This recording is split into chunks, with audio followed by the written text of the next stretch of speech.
మరో బ్రేకింగ్, విజయ్ సర్కార్కి ఇప్పుడు కొత్త రాజకీయ టెన్షన్ మొదలైంది. అన్నాడీఎంకే చీలిక వర్గాన్ని కేబినెట్లోకి తీసుకోవద్దంటూ సిపిఎం మెలికి పెట్టింది. వాళ్లకు మంత్రి పదవులు ఇస్తే మద్దతుపై పునరాలోచిస్తామని స్పష్టం చేసింది. డిఎంకే, ఏఐడిఎంకే పార్టీలను ఇప్పటికే ప్రజలు తిరస్కరించారని సిపిఎం విమర్శించింది. మళ్లీ ఎన్నికలు రావద్దనే ఉద్దేశంతోనే టీవీకే ప్రభుత్వానికి మద్దతు ఇస్తున్నామని తెలిపింది. అయితే సిపిఎం హెచ్చరికలతో విజయ్ సర్కార్ రాజకీయంగా ఇరుకులో పడిందన్న చర్చ తమిళనాడు రాజకీయాల్లో హాట్ టాపిక్గా మారింది.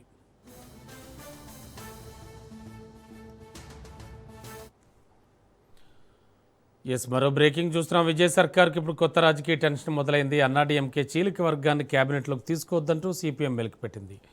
ఇదే అంశానికి సంబంధించి లేటెస్ట్ ఇన్ఫో అందించడానికి మా కరెస్పాండెంట్ సైదులు సిద్ధంగా ఉన్నారు. సైదులు, ఫస్ట్ మద్దతు ఇస్తున్నప్పుడే ఇవన్నీ మాట్లాడుకుంటారు కదా, పదవుల పంపకాలు కావచ్చు, ఎవరెవరికి ఏమేమిటి అనేవి, అదే కదా అసలు ముఖ్యం. ఖచ్చితంగా దాని గురించే కదా ప్రతి ఒక్క గెలిచిన అభ్యర్థి ఆశపడేది, ఆ పార్టీ ఆశపడేది. మరి నేపథ్యంలో ఎందుకని మళ్ళీ ఇప్పుడు ఈ కొత్త మెలిక?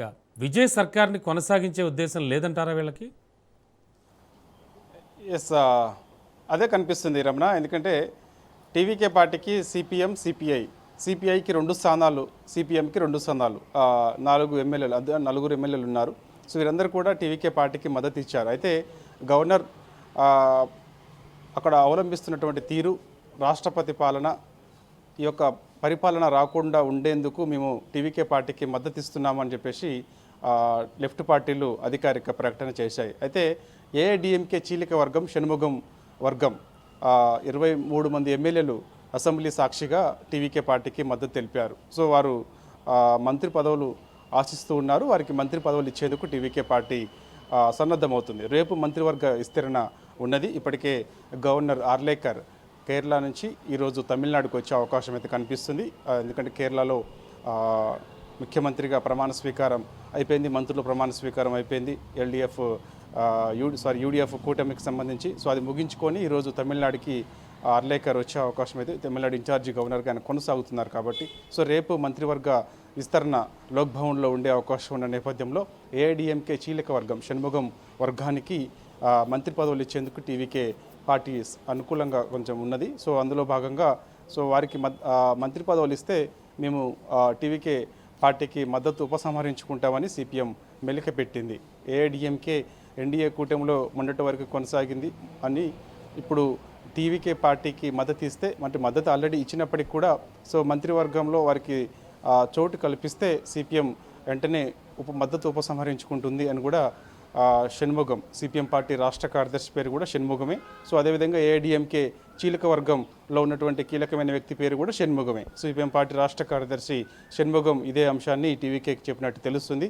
మరి ఇప్పుడు సిపిఎం పార్టీ రాష్ట్ర కార్యదర్శి షణ్ముగం చెప్పినట్టు టీవీకే మరి ఆ విధంగా ముందుకెళ్తుందా, లేదంటే అవసరమైతే సిపిఎం మద్దతు అవసరం లేదని కూడా అనుకుంటుందనే చూడాలి. ప్రస్తుతమైతే 140 మంది ఎమ్మెల్యేల మద్దతు కూడగట్టుకున్నారు టీవీకే పార్టీ చీఫ్ తమిళనాడు ముఖ్యమంత్రి విజయ్. అసెంబ్లీ సాక్షిగా 140 మంది ఎమ్మెల్యేల మద్దతు నాకున్నట్టుగా కూడా ఆయన స్పీకర్ ద్వారాగా ఆయన నిర్ణయించుకున్నారు. సో ఇదే విషయాన్ని లోక్భవన్ కూడా తెలియపరుచుకున్నారు. కాబట్టి ఇప్పుడు సిపిఎం పార్టీకి ఉన్నది ఇద్దరు ఎమ్మెల్యేలు. సో ఒకవేళ ఏఐడిఎంకే చీలిక వర్గం, షణ్ముగం వర్గానికి మంత్రివర్గంలో చోటు కల్పించినప్పటికీ, చోటు కల్పిస్తే ఒకవేళ రేపు మంత్రివర్గ విస్తరణ ఉన్నది కాబట్టి కాంగ్రెస్ పార్టీకి చెందినటువంటి ఇద్దరు మంత్రులు కూడా ప్రమాణ స్వీకారం రేపు చేసే అవకాశం ఉన్న నేపథ్యంలో సో ఒకవేళ ఏఐడిఎంకే చీలిక వర్గంలో ఉన్నటువంటి కొంతమందికి మంత్రివర్గంలో చోటు కల్పిస్తే సిపిఎం పార్టీ ఒకవేళ ఉపసంహరించుకునే పెద్దగా టీవీకే పార్టీకి నష్టమేమి ఉండదని కూడా మనకి అర్థమవుతుంది. ఎందుకంటే 140 మంది ఎమ్మెల్యేల మద్దతు ఉంది. యాక్చువల్గా మ్యాజిక్ ఫిగర్ 118.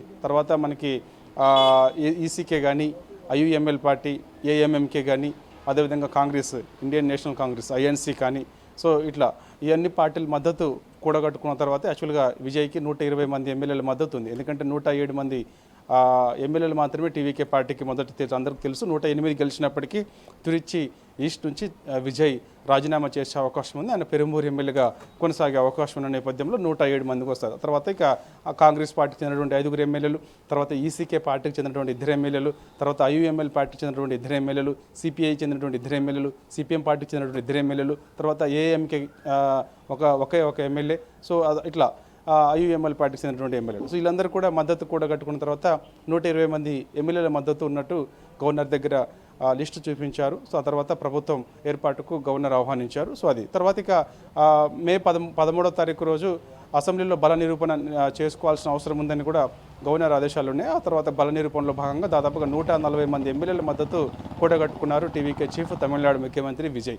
కాబట్టి ఇప్పుడు 140 మంది ఎమ్మెల్యేల మద్దతు ఉన్నది నేపథ్యంలో సిపిఎం పార్టీకి ఉన్నటువంటి 2 ఎమ్మెల్యేలు, సిపిఐ ఇప్పుడు ఎటువంటి అభ్యంతరం తెలపడం లేదు. కాబట్టి ఒకవేళ ఉపసంహరించుకున్నప్పటికీ, మద్దతు ఉపసంహరించుకున్నప్పటికీ పెద్దగా నష్టమేమి టీవీకే పార్టీకి ఉండదని కూడా మనకి సమాచారం అందితే అందుతుంది. చూడాలి మరి ఇక రేపు మరి CPM party. Okay, thank you.